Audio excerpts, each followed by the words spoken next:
Good morning dear students. एक बार आप सभी का फिर से स्वागत है आपके अपने YouTube channel maths by RSR sir में। देखिए, इसके अंदर हम डिस्कस कर रहे हैं क्लास 12th मैथमेटिक्स का चैप्टर नंबर 4 यानी कि सारणिक। अब से पहले मैं पार्ट 7 तक की वीडियो अपलोड कर चुका हूँ।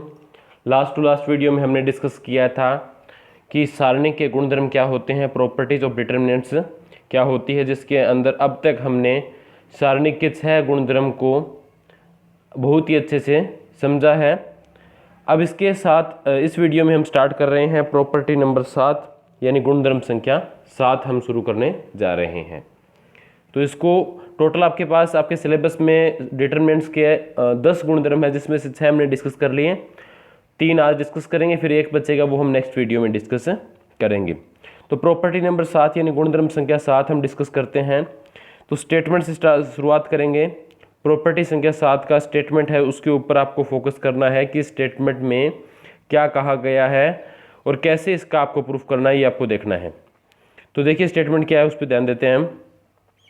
सारणिक की किसी पंक्ति या स्तंभ, यानी कि या तो आप पंक्ति सिलेक्ट करोगे या फिर आप क्या सिलेक्ट कर सकते हो, कोई भी स्तंभ सिलेक्ट कर सकते हो। सारणिक की किसी पंक्ति या स्तंभ, या तो पंक्ति सिलेक्ट करो आप या फिर स्तंभ सिलेक्ट करो, ठीक है। पंक्ति या स्तंभ के अवयवों का, कोई भी पंक्ति या स्तंभ आप सिलेक्ट करोगे, उसके अवयवों का क्या करना है आपको, किसी अन्य पंक्ति या स्तंभ, यानी अगर आपने पंक्ति सिलेक्ट करी है तो कोई दूसरी पंक्ति ही सिलेक्ट करोगे आप, और अगर आपने स्तंभ सिलेक्ट किया है तो कोई दूसरा आप क्या सिलेक्ट करोगे, स्तंभ ही सिलेक्ट करोगे। किसी अन्य पंक्ति या स्तंभ के संगत सहखंडों से गुणा करवाने पर, के संगत सहखंड, सहखंड क्या होते हैं, कोफैक्टर्स होते हैं। मैंने आपको इस चैप्टर के स्टार्टिंग में बताया था कि कैसे आप किसी भी एलिमेंट के संगत सहखंड यानी कोफैक्टर फाइंड आउट कर सकते हैं। सहखंडों से गुणा करने पर प्राप्त राशियों का योग, यानी कि जो आपके पास गुणा करवाने के बाद जो आपको राशि मिलेगी उनका योग कितना होता है, 0 होता है, ये आपको प्रूव करना है। अब इस स्टेटमेंट को ध्यान से समझिए। स्टेटमेंट क्या कहना चाहती है, इसमें ये कहना चाहता है ये कि आपके पास सारणिक के अंदर कोई भी एक पंक्ति या स्तंभ आप सिलेक्ट करो। जैसे मान लीजिए आपने पहली पंक्ति सिलेक्ट कर ली, आपको पता है कि अगर इस पहली पंक्ति के एलिमेंट्स का, अगर इस पहली पंक्ति के एलिमेंट्स को आप इनके संगत सहखंडों से गुणा करवाते हो तो आपको सारणिक का मान मिलता है। ये मैंने आपको बताया था पहले।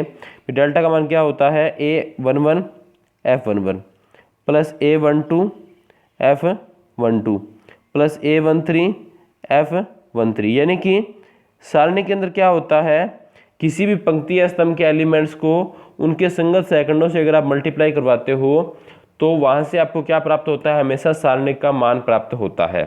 लेकिन इस स्टेटमेंट में इसने ये बोला है कि आपको एलिमेंट लेने हैं किसी भी एक पंक्ति के। जैसे मैंने यहाँ पे सिलेक्ट कर लिए A11 A12 और A13, यानी पहली पंक्ति के एलिमेंट मैंने सिलेक्ट कर लिए। लेकिन जो आप सहखंड सिलेक्ट करोगे, जो आप सेकंड सिलेक्ट करोगे वो आपके पास इनके संगत अवयवों के नहीं होंगे, सेकंड आपके पास किसी अन्य पंक्ति के होंगे।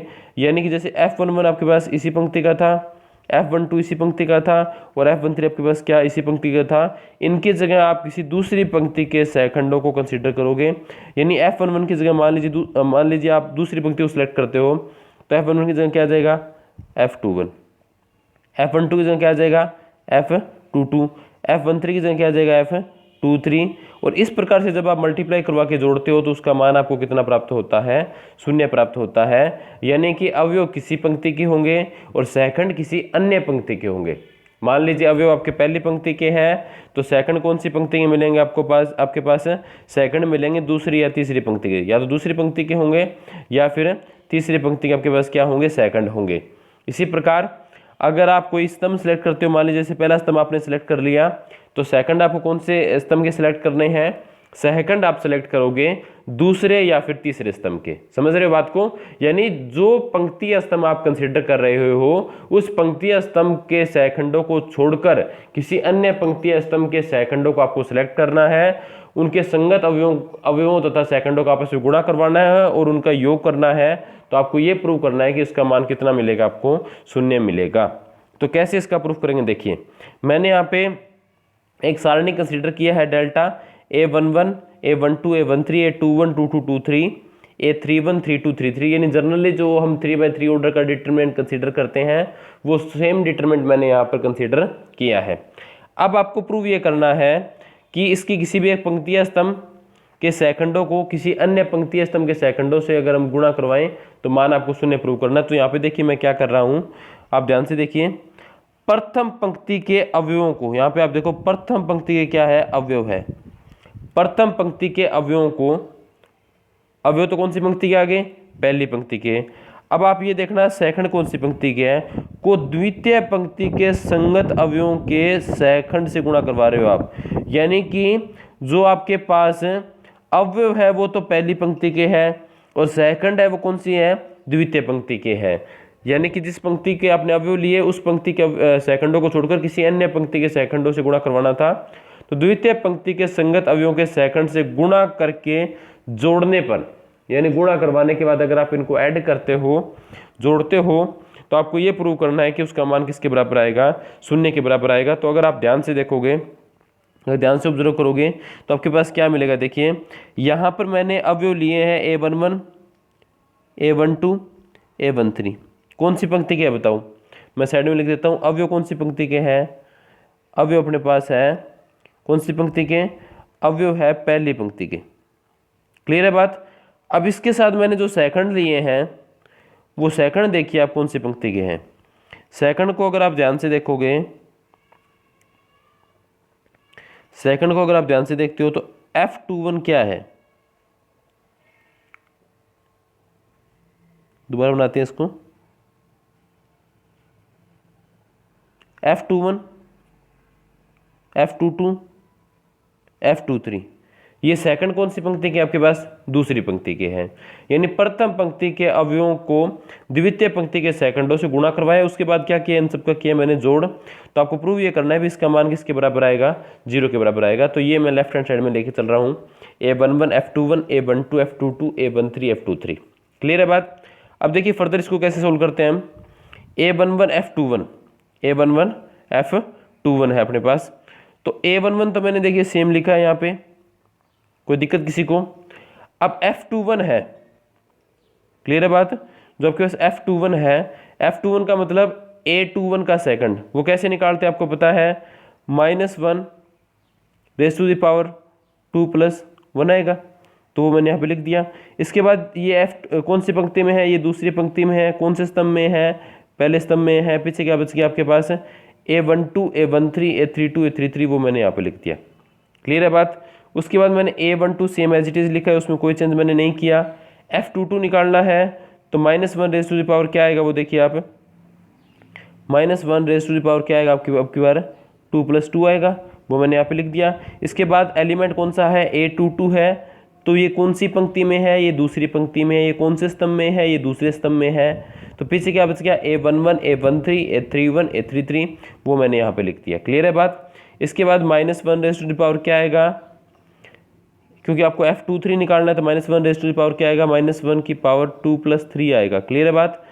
और एलिमेंट तीसरी पंक्ति में, सॉरी दूसरी पंक्ति में है और तीसरे स्तंभ में है। तो पीछे क्या बच गया, A11, A12, A31, A32, वो मैंने यहाँ पर लिख दिया। क्लियर है बात। यहाँ तक कोई समस्या है तो पूछिए।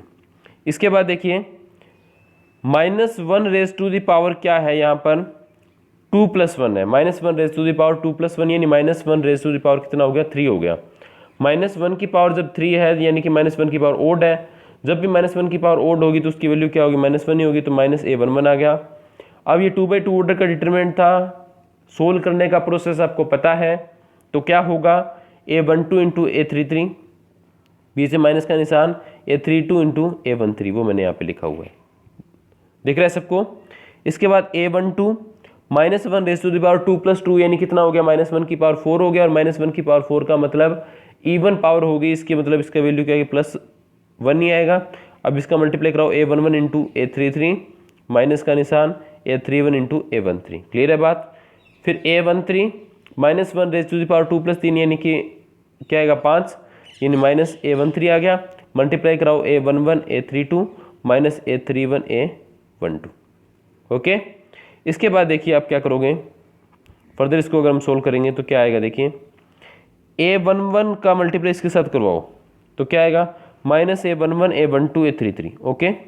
फिर माइनस इंटू माइनस क्या हो गया, प्लस हो गया, A11 A32 A13। ओके। इसके बाद इसका मल्टीप्लाई कराओगे तो A12 A11 A33 वो मैंने लिख दिया। फिर फर्दर इसका मल्टीप्लाई इसके साथ करवाओगे तो माइनस आ जाएगा। सेम इस चीज़ का आप क्या करवाओगे, मल्टीप्लाई कराओगे। वो काफ़ी सिंपल सी कैलकुलेशन है।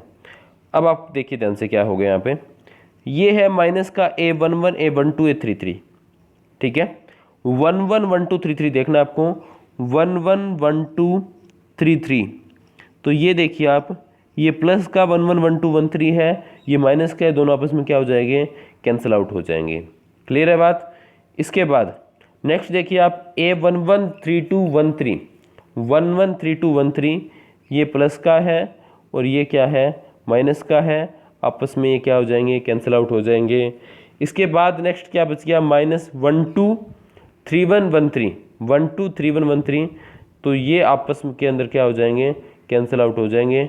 यानी कि जो आपके पास राइट हैंड साइड थी वो किसके इक्वल आ गई, 0 के बराबर आ गई। अर्थात आप क्या कह सकते हो, A11 F21 A12 F22 A13 F23 की वैल्यू कितनी आएगी, आपके पास 0 आएगी। इससे ये प्रूव होता है कि जब आप एलिमेंट किसी पंक्ति के लेके चलते हो और सेकंड किसी दूसरी पंक्ति के लेके चलते हो तो उसका मान हमेशा कितना प्राप्त होता है आपको, उसका मान हमेशा 0 प्राप्त होता है। ऐसे ही आप लिख सकते हो कि एलिमेंट मान लीजिए पहली पंक्ति के A11 और सेकंड मान लीजिए हो गया आपकी बार तीसरी पंक्ति के, तो A11 F31 A12 F32 plus A13 F33, इसका मान कितना आएगा, 0 के बराबर आएगा। क्लियर है बात।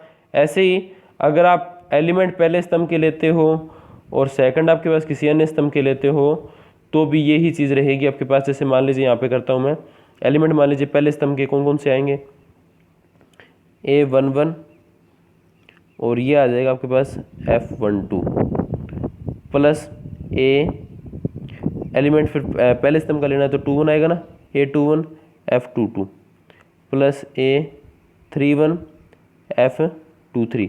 यहाँ पे एलिमेंट कौन से स्तंभ के हैं, पहले स्तंभ के हैं, और सेकंड कौन से स्तंभ के हैं, दूसरे स्तंभ के हैं, तो इसका मान भी आपके पास किसके बराबर आएगा, 0 के बराबर आएगा। ये कॉमन प्रॉपर्टी है, ये आपको ध्यान में रखनी है। जब भी आपके पास एलिमेंट किसी भी पंक्ति के हो और सेकंड किसी अन्य पंक्ति के हो तो उसका मान हमेशा क्या होगा, 0 के बराबर आएगा।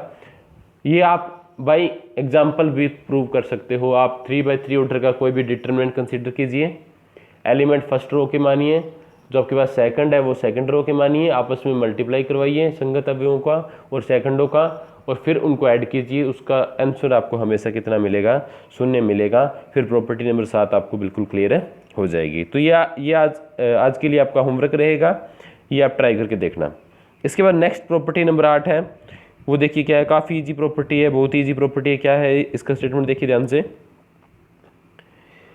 यदि किसी सारणिक के किसी पंक्ति या स्तंभ, यानी किसी पंक्ति या कोई पंक्ति हो सकती है या फिर स्तंभ के सभी अवयव है, ये आपको ध्यान रखना है, सभी अवयव क्या हो, 0 हो। यानी आपके पास सारणिक, आपके पास कोई ऐसा सारणिक है जिसके सारे के सारे, जिसके अंदर कोई भी एक पंक्ति ऐसी है या फिर कोई भी एक स्तंभ ऐसा है जिसके सारे के सारे एलिमेंट्स क्या है, समस्त लिखा है, सभी एलिमेंट यहाँ पे क्या है, 0 है, तो सारणिक का मान क्या होता है, 0 होता है। ये आपको प्रूव करना है। तो काफ़ी इजी प्रूफ है। स्टेटमेंट के अकॉर्डिंग हम सारणी कंसीडर करके चलेंगे। स्टेटमेंट में हमें ये बोला गया है कि आपको एक ऐसा सारणी कंसीडर करना है जिसकी कोई एक पंक्ति या कोई एक स्तंभ के सारे एलिमेंट्स क्या हो, 0 हो। तो मैंने उस अकॉर्डिंग ये एक सारणी कंसीडर किया है जिसके अंदर द्वितीय पंक्ति के सारे एलिमेंट क्या है, 0 है। आपको प्रूव ये करना है कि सारणी का मान क्या होगा, 0 होगा। तो सारणी का मान 0 होगा, ये आपको प्रूव करना है। तो किसी भी रो या कॉलम के अकॉर्डिंग आप एक्सपेंड कर सकते हो इजी। यहाँ पे क्या रहेगा, द्वितीय पंक्ति के लिए रहेगा, तो मैं यहाँ पे क्या कर रहा हूँ, द्वितीय पंक्ति के अनुदिश इसका कर रहा हूँ प्रसार, expanding along row number 2 we have, क्या आएगा अपने पास, डेल्टा। अब देखिए जब भी आप एक्सपेंड करते हो सबसे पहले आपको देखना पड़ता है साइन कन्वेंशन, तो वो process plus minus plus minus plus minus plus minus plus. तो द्वितीय पंक्ति के अकॉर्डिंग क्या होगा, पहले के आगे माइनस का निशान, दूसरे के आगे प्लस का निशान, तीसरे के आगे माइनस का निशान। तो यहाँ पे आप देख रहे हो पहले एलिमेंट के आगे मैंने माइनस लगाया है, दूसरे के आगे प्लस लगाया है, तीसरे के आगे क्या लगाया है, माइनस लगाया है। यहाँ तक कोई समस्या बताइए।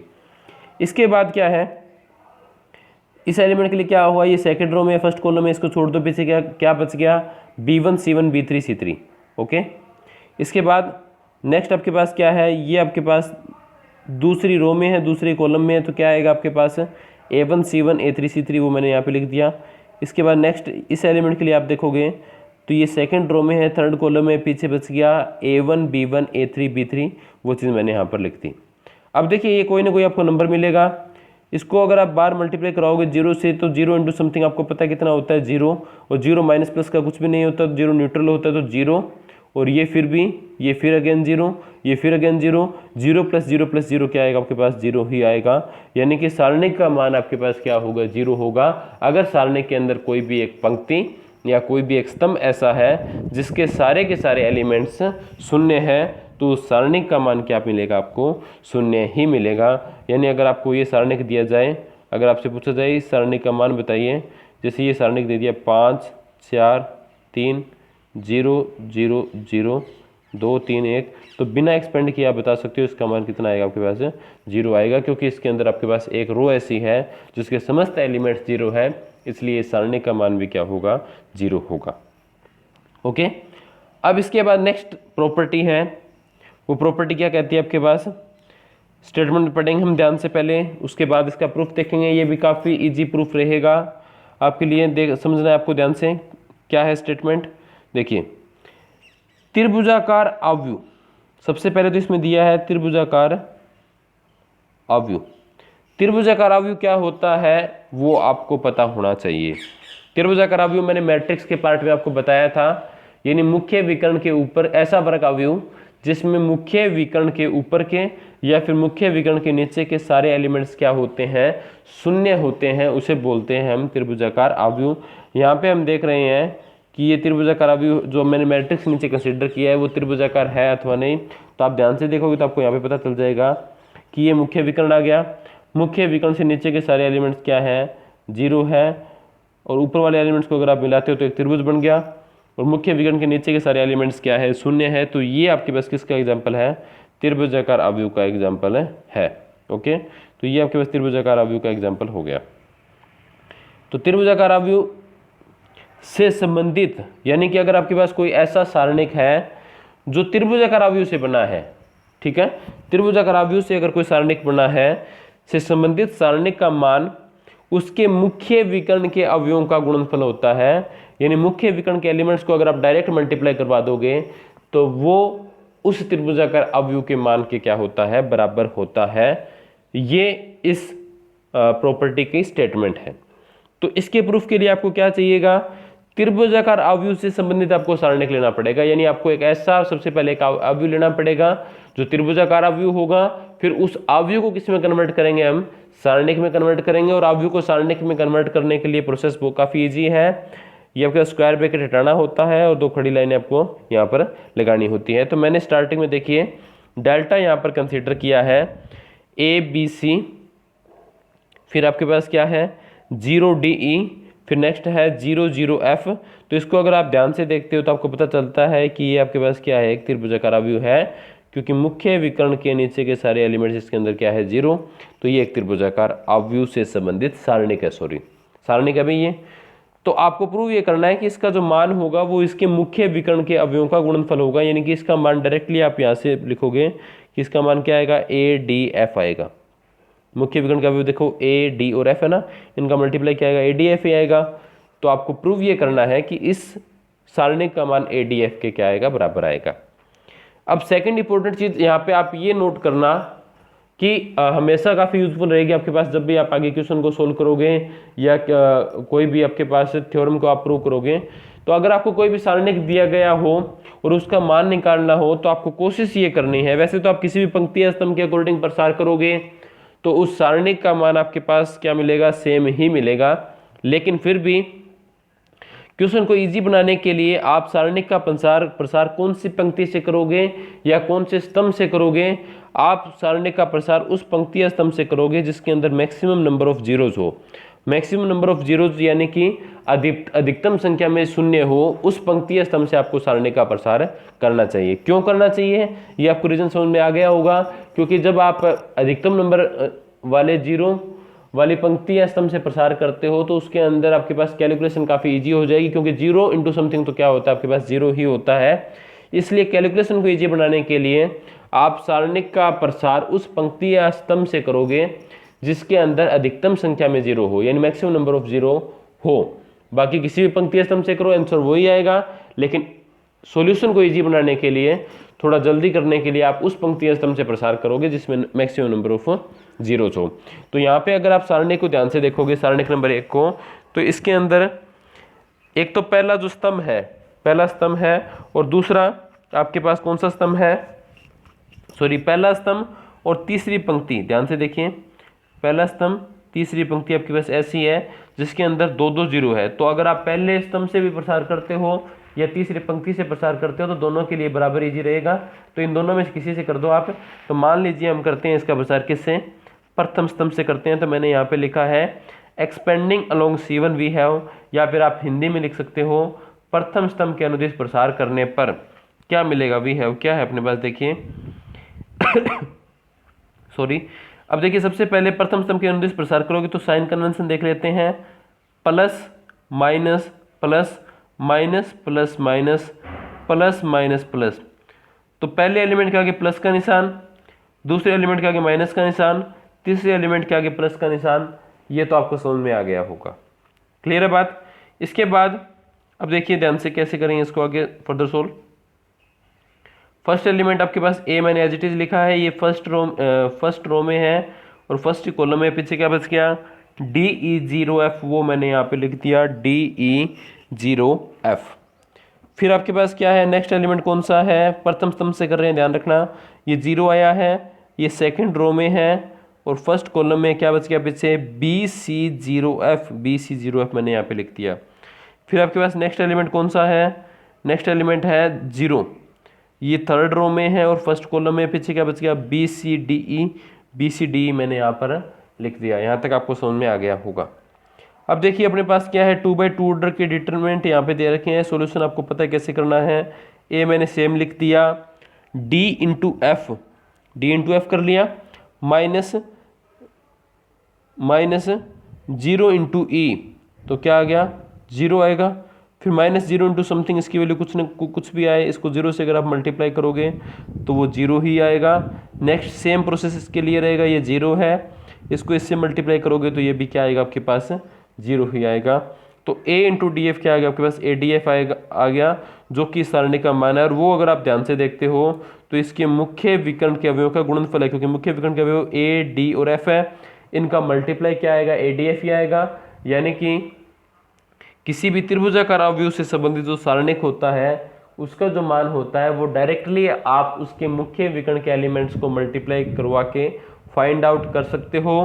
पूरा एक्सपेंशन करने की आवश्यकता उसके अंदर नहीं होती।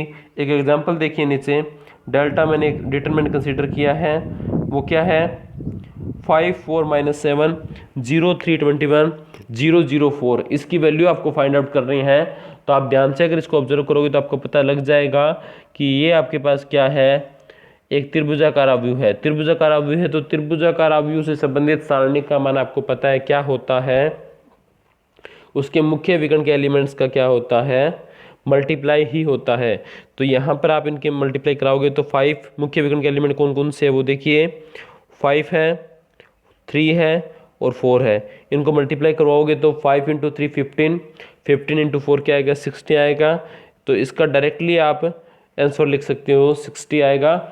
और अगर आप इसको एक्सपेंड करते हो, एक्सपेंड देखिए कहाँ से करोगे, फर्स्ट कॉलम से करोगे या थर्ड रो से करोगे, क्योंकि इसके अंदर मैक्सिमम नंबर ऑफ जीरोज है। टाइम तो उसमें भी कंज्यूम नहीं होता, बट जब भी आप कोई भी कंपटीशन एग्जाम देते हो तो उसको और फास्टली करने के लिए आप अगर प्रॉपर्टीज़ को याद रखोगे तो आपकी कैलकुलेशन काफ़ी ईजी हो जाएगी और आप काफ़ी ईजिली डिटरमिनेंट की क्वेश्चन को सोल्व कर पाओगे।